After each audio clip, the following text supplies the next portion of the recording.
नमस्कार दोस्तों, हम पढ़ रहे थे समास। समास में हमने देखा दो बातों का हमें विशेष तौर से ध्यान रखना होता है। एक तो समासिक पद में समास कौन सा है और समासिक पद का समास विग्रह कैसा होगा। आज हम देखेंगे कि समास विग्रह करते समय किन किन बातों का ध्यान रखना होता है। समास विग्रह करते समय में दो बातों का विशेष तौर से ध्यान रखना होता है। कौन कौन सी? एक तो हमें यह ध्यान रखना होता है कि जब समासिक पद में दो पद होते हैं तो दोनों के बीच संबंध क्या है। हमें किस चीज का ध्यान रखना होता है? संबंध का। दोनों के बीच संबंध, जो भी संबंध होगा उसके आधार पर हमें समास विग्रह करना होता है, तभी हम समास विग्रह सही कर सकेंगे। अब देखते हैं कि संबंध किस प्रकार से होता है। ये देखिए, ये एक समासिक पद है ऊंट गाड़ी। क्या है? ऊंट गाड़ी। तो इसका हम समास विग्रह करेंगे ऊंट से चलने वाली गाड़ी। ऊंट से चलने वाली गाड़ी, चलने वाली गाड़ी। दो शब्द है इसमें, एक ऊंट एक गाड़ी। ऊंट का गाड़ी से क्या संबंध है और गाड़ी का ऊंट से क्या संबंध है? तो हमने देखा ऊंट से चलने वाली गाड़ी को हम क्या कहते हैं? ऊंट गाड़ी कहते हैं। उसी प्रकार घोड़ा गाड़ी, घोड़े से चलने वाली गाड़ी। इस गाड़ी का घोड़े से क्या संबंध है? घोड़े से चलने वाली गाड़ी। माल गाड़ी। अब तो क्या यह माल से चलने वाली गाड़ी है? नहीं, ये माल ढोने के लिए गाड़ी है। किसके लिए? माल ढोने के लिए गाड़ी। इसका समास विग्रह करेंगे माल ढोने के लिए गाड़ी, के लिए गाड़ी।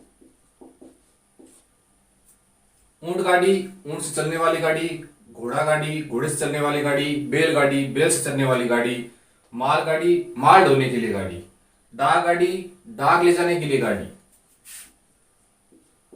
डाक ले जाने के लिए गाड़ी। पैसेंजर गाड़ी, पैसेंजर ले जाने के लिए गाड़ी। रेल गाड़ी, क्या रेल ले जाने के लिए गाड़ी या रेल से चलने वाली गाड़ी? रेल पर चलने वाली गाड़ी।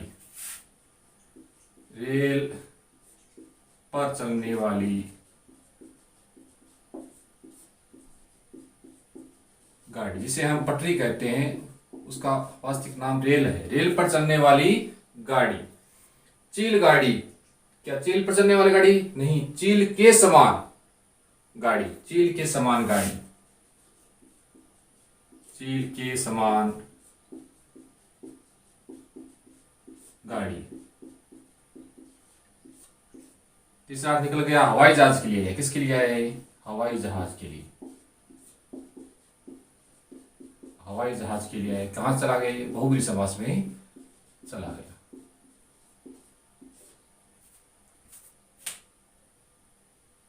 ऊंट गाड़ी, ऊंट से चलने वाली गाड़ी। घोड़ा गाड़ी, घोड़े से चलने वाली गाड़ी। माल गाड़ी, माल ढोने के लिए गाड़ी। डाक गाड़ी, डाक ले जाने के लिए गाड़ी। रेल गाड़ी, रेल पर चलने वाली गाड़ी। चील गाड़ी, चील के समान गाड़ी, जिसे हवाई जहाज कहते हैं। अब देखो, ये समासिक पद है। इसमें कर्ण फूल, हथ फूल, स्वर्ण फूल, रजत फूल, फूल है, और इधर कर्ण, हथ, स्वर्ण और रजत है। अब इनका आपस में क्या संबंध है? इस फूल का कर्ण से क्या संबंध है? इस फूल का हाथ से क्या संबंध है? इस फूल का स्वर्ण से क्या संबंध है? इस फूल का रजत से क्या संबंध है? वो हम देखते हैं। सबसे पहले देते हैं कर्ण फूल। कर्ण में पहनने के लिए फूल। कर्ण में पहनने के लिए फूल, के लिए फूल। कर्ण में पहनने के लिए फूल। हाथ फूल, तो हाथ में पहनने के लिए फूल। हाथ में पहनने के लिए फूल। स्वर्ण फूल, क्या स्वर्ण में पहनने के लिए फूल? नहीं, स्वर्ण से बना हुआ फूल। स्वर्ण, स्वर्ण से बना हुआ फूल। स्वर्ण से बना हुआ फूल। रजत फूल, रजत से बना हुआ फूल। रजत से बना हुआ फूल। आगे देखते हैं नर बलि, पशु बलि, भूत बलि, काक बलि। इस बलि का नर से क्या संबंध है? इस बलि का पशु से क्या संबंध है? इस बलि का भूत से क्या संबंध है? इस बलि का काक से क्या संबंध है? कहने का मतलब यह है कि समास में जब दो पद होते हैं तो दोनों का आपस में संबंध जो होता है उसी के आधार पर हम समास विग्रह करते हैं। नर बलि क्या होगा? नर की बलि,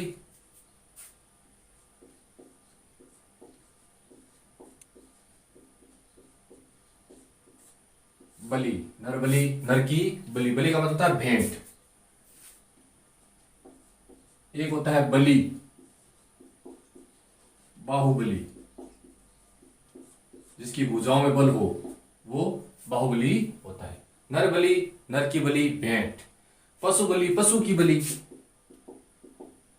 पशु की बलि। भूत बलि, क्या भूत की बलि दी जाती है? यहां तो नर की बलि दी जाती है, पशु की बलि दी जाती है। भूत, भूत के लिए बलि, भूत के लिए बलि, भूत के लिए बलि। काक बलि, काक, कौवे के लिए बलि। श्राद्ध पक्ष में हम देते हैं ना, कौवा के, काक के लिए बलि। दिनों दिन, दिन के बाद दिन, दिनों दिन का क्या होगा? दिन के बाद दिन, दिन के बाद, दिन के बाद दिन। वर्षों वर्ष, वर्ष के बाद वर्ष, वर्ष के बाद वर्ष। रातों रात, रात ही रात में, रात ही, ये काम रातों रात हो गया, रात ही रात में। हाथों हाथ, हाथ ही हाथ में, रातों रात, रात ही रात में। हाथों हाथ, हाथ ही हाथ में, हाथ ही हाथ में। तो हमें ये ध्यान रखना है कि जो समासिक पद दिया हुआ है उनमें आपस में संबंध क्या है, उसी के आधार पर हम समास विग्रह करेंगे। नहीं, हमारा समास विग्रह गलत हो सकता है। पहला पॉइंट हमने देखा दोनों का संबंध। अब दूसरा, जो दूसरी बात जो हमें ध्यान रखनी है वो क्या है? वो ये है कि जो समासिक पद हैं उन्हीं को हमें प्रयोग में लाना है समास विग्रह में, नहीं कि उसके अर्थ को भी हमें। समास विग्रह करते समय हमें जो दूसरी बात ध्यान रखनी है वो ये है कि जो हमें समासिक पद दिया हुआ होता है और उसमें जो दो शब्द होते हैं उन्हीं का प्रयोग हमें समास विग्रह में करना चाहिए। जैसे ये एक समासिक पद है शरणागत, तो इसका समास विग्रह होता है शरण को आगत। क्या होता है? शरण को आगत। आगत का मतलब होता है आया हुआ। आगत का मतलब क्या होता है? आया हुआ। तो हम ये नहीं कर सकते कि शरणागत का समास विग्रह हम यह कर दें शरण को आया हुआ। गौशाला, गो के लिए शाला, के लिए शाला। अगर इसका हम समास विग्रह ये कर दे, गो की जगह गाय कर दे, गाय के लिए शाला, तो वो गलत हो जाएगा, क्योंकि इसमें क्या दिया हुआ है? गो दिया हुआ है, तो इसमें क्या होगा? गौशाला, गो के लिए शाला। पाषाण हृदय, पाषाण हृदय, पाषाण के समान हृदय, पाषाण के समान हृदय। हम पाषाण की जगह पत्थर नहीं ले सकते, पत्थर के समान हृदय नहीं कर सकते, वो क्या हो जाएगा? गलत हो जाएगा। सद्बुद्धि, सत है जो बुद्धि, सत्य, सत है जो बुद्धि, सत नहीं होगा, सत्य होगा। सत है जो बुद्धि। घस खुदाई, हम इसका घस खुदाई नहीं कर सकते। घस कोई शब्द नहीं है, इसका शब्द, ये शब्द क्या है? घास। क्या है? घास की खुदाई होगा, घास की खुदाई। हम इसका समास विग्रह ये नहीं, ऐसे नहीं कर सकते, घस की खुदाई, घस की खुदाई।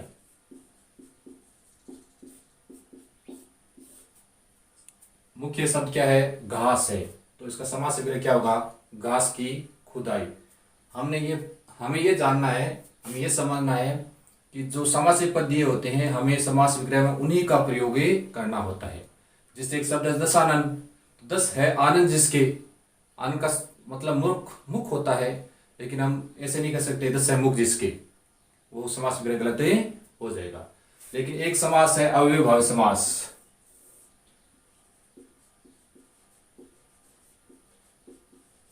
अव्ययीभाव समास।